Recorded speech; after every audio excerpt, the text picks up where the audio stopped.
New at 6, a freak accident at the fair injures a teenager. I touched my face and there was blood on my hands and on my clothes.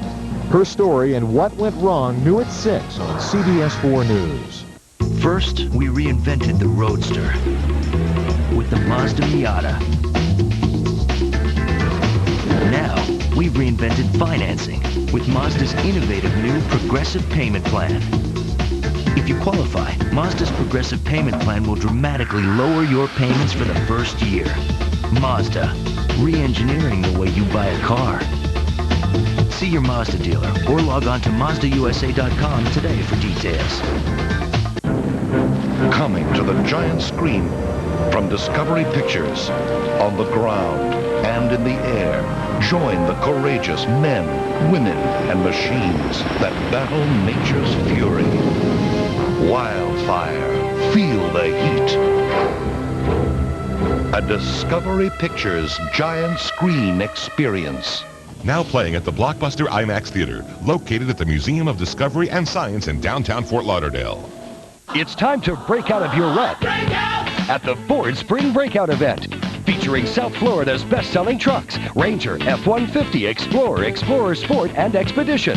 Right now, get $1,500 cash back on a new Ranger, or lease a Ranger XLT loaded with aluminum wheels and AC for just $145 a month. Just $145 a month for South Florida's favorite compact pickup. Break in a new Ranger at your South Florida Ford dealer today.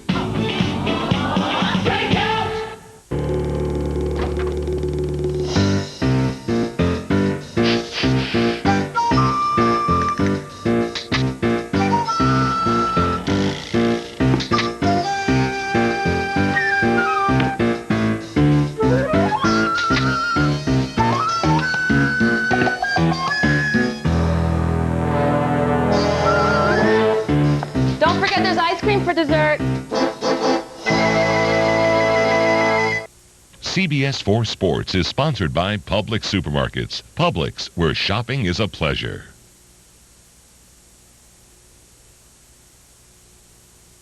That is CBS 4 News at 5. We'll see you again at 6. CBS 4 News continues now at 5:30 with Elliot Rodriguez and Jennifer Gould. Steve and Angela, thank you very much. Coming up on CBS 4 News at 5:30, the tug-of-war over Elian Gonzalez hits a standstill as critical negotiations between the federal government and his South Florida family continue. We're live with the latest. Now, ruling in another high-profile custody clash. His mother wants her son to live in South Florida. The father wants him in Jordan. Tonight, the courts decide. Police making a mysterious discovery in a South Florida canal. Up our satellites, a stubborn homeowner refuses to leave when his home goes up in flames. We'll bring you the pictures from inside the burning house. Then, shame on you tonight for a South Florida used car dealer.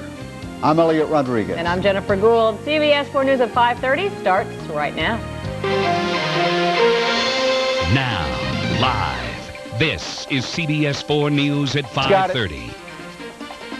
First at 5:30, a critical meeting in the fight for Elian is now postponed. Meantime, all kinds of reaction is pouring in from South Florida to the nation's capital. Good evening. INS attorneys and Elian's family lawyers have called it a day and will continue again talking next week. This latest meeting capping a week of surprise while the little boy's fate hangs in the balance. CBS 4's Alita Haytayan is live outside the federal courthouse in downtown Miami right now with the very latest. Alita? That's right, Elliot. The attorneys for Lázaro González came out here just about a few minutes ago. They told us that they have come to absolutely no agreement after meeting inside that building for 8 hours. Let's listen in on what they had to say. And because of the nature of that statement, we want you to know in advance, and let me apologize for this, but I want you to know that we're not going to be taking any questions, okay? I'm Jose Garcia Pedrosa.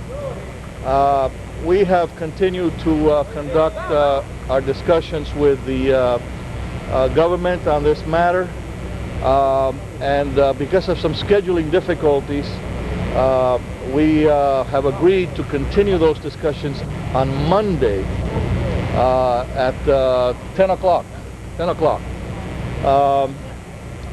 Given the fact that discussions are still ongoing, and I want to tell you that there has been no agreement reached, the government has agreed, however, that they will postpone until Tuesday morning the revocation of Elian's parole.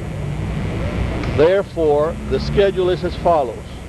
The lawyers will meet again on Monday morning at 10 o'clock. There will be continuing discussions at that time, and the revocation of parole will be withheld until at least Tuesday morning at 9. And there you have it right there to summarize what was just said. After meeting here for 8 hours, they have come to no agreement. Lawyers will meet once again on Monday morning at 10 a.m. as far as revoking Elian's parole. The government has now postponed that until 10. I do want to tell you that Lázaro González was not here at this meeting today. However, Maris Lacis González did show up around 3 o'clock. And there you have it. They will meet once again Monday at 10 a.m. We'll have much more for you coming up at 6 o'clock. In Miami, Alita Haytain, CBS 4 News. Well, tonight, 2 state or Florida senators are speaking out about the rights of Elian Gonzalez. We also believe that Elian's case should be reviewed by judges with expertise in child custody and child welfare issues. Judges who are required to make decisions with the standard of the best interest of the child. Well, I am today sending the President a letter asking him to direct the Attorney General to extend Elian's parole status in this country until all legal proceedings are completed in federal and state court, including appeals. Is the fight for Elian taking a psychological toll on the boy? One psychologist believes it is. Dr. Alan Delamater says Elian has not gotten over the trauma of losing his mother, and being in an international spotlight has made moving on extremely difficult. This is a vulnerable child who now faces the additional stresses of dealing with celebrity, dealing with the pressures of conflict within his own family. And right now, his major issue is insecurity. I mean, where is he going to go and what's going to happen to him?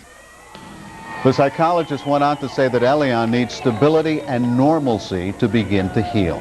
Well, we've been asking you to call us to tell us what you think about the latest developments in the Elian Gonzalez story. And here are just some of the numerous responses we've been getting from our CBS 4 News comment line and by email. If these Cuban Americans are so upset about our U.S. government and the way they handle things, why don't they go back to Cuba and try to change things there? I believe the people that want Elian to go back to Cuba are people that don't know what goes on there, that have no relatives there, that suffer and call you and tell you how sick they are and they don't have medication to take. Elian has reached the shores. He's gotten to Miami where he could be a free person. Mary from Kendall writes via email, I'd like to thank the mayor for giving the radicals of our community leave to do as they please. Mr. Pinellas has sent a message to the citizens of Miami that if the Cuban community's demonstrations turn violent, we can expect no assistance from our local law enforcement. Perhaps we, as citizens, should appeal to the governor to prepare the National Guard, just in case. Laws are meant to be enforced, not broken. You cannot break a law just to accommodate one individual. Elian's home is in Cuba. That is where he belongs. His mother died to bring him here for freedom. Why not let them have freedom? Mrs. Palmer from Jamaica sent this email. She writes, quote, it's not fair that a 6-year-old has to suffer this fate of having to lose his mother who drowned at sea, surviving this horrible tragedy, and then after finding a new family in Florida, to have to be ripped away, to be sent to a communist country thousands are still trying to run from. But others disagree. I don't understand what the problem is. He has a father who's alive. He needs to go back to his father. His father's not been proven to be unfit. As far as Alex Pinellas and the rest of the local politicians and this city, I am sadly disappointed in that they are behaving as badly as Castro does. Lastly, I have an email here from Mike in Fort Lauderdale that sums up what many in South Florida and around the world have been saying. It says, I've had enough of Elian Gonzalez. Let's get it over with and move on. Be sure to stay with CBS 4 News for continuing coverage of the fight for Elian. We will bring you any new developments as soon as they happen. Elliot. Tonight, there's a court ruling in another high-profile custody clash we've been following for weeks now. A mother and father living in different parts of the world have been battling over who will raise their 2-year-old son. CBS 4's Jim Bergamo has the details. Jim? Where's Turtle? Turtle. This video shows Ibrahim Shanti holding his 2-year-old son Khalil. It's something Ibrahim has gotten little chance to do lately, but that's about to change because of Thursday's court ruling. Little Khalil was born in Jordan, but in July of last year, his mother, Maria Pereira, brought the child to South Florida for a vacation. Saying her husband was abusive and a drug user, Pereira decided she would not return to Jordan with the boy. She then filed for an emergency petition for custody of the child. But unlike another highly publicized custody battle involving Elian Gonzalez, Ibrahim immediately left Jordan and came to this country to claim his son. He spoke about his decision in a recent interview with CBS 4 News. If Elian's father really wanted Elian to go back, he would have came here and fought like I came here and fought for my son. A family court had ruled that it had no jurisdiction in this case and that Khalil was to return to Jordan with his father. Thursday's ruling from the 3rd District Court of Appeals says the trial court correctly decided that it has no jurisdiction in this case and that the father is to take immediate custody of the child. Reporting from Fort Lauderdale in the Sun Sentinel newsroom, Jim Bergamo, CBS 4 News.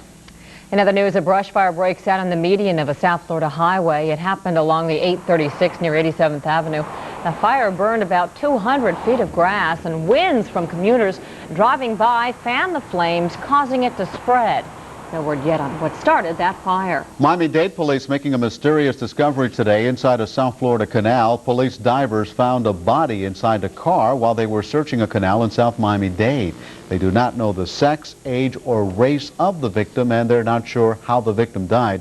Police say the body has been underwater for about 5 years. A Broward County worker is severely shocked and burned while working on a transformer at TY Park in Hollywood. Officials say he suffered 2nd and 3rd degree burns to 20% of his body, including his arms, face, and neck. Officials are trying to figure out exactly how it happened. You're about to see some amazing pictures. A house goes up in flames, but inside the house, a stubborn homeowner refuses to leave. We'll tell you why. Then, is there just too much sex, violence, and foul language on prime time? We'll tell you what researchers found. I'm consumer investigator Al Sunshine. A woman takes out a South Florida used car dealership. So, who's right? I'll tell you in my Shame on You report. Craig Setzer and Weather Control. Your cars need fuel, and so do storms. And there's a lot of fuel to the northwest of us heading this way. We'll talk about what that means for our forecast coming up.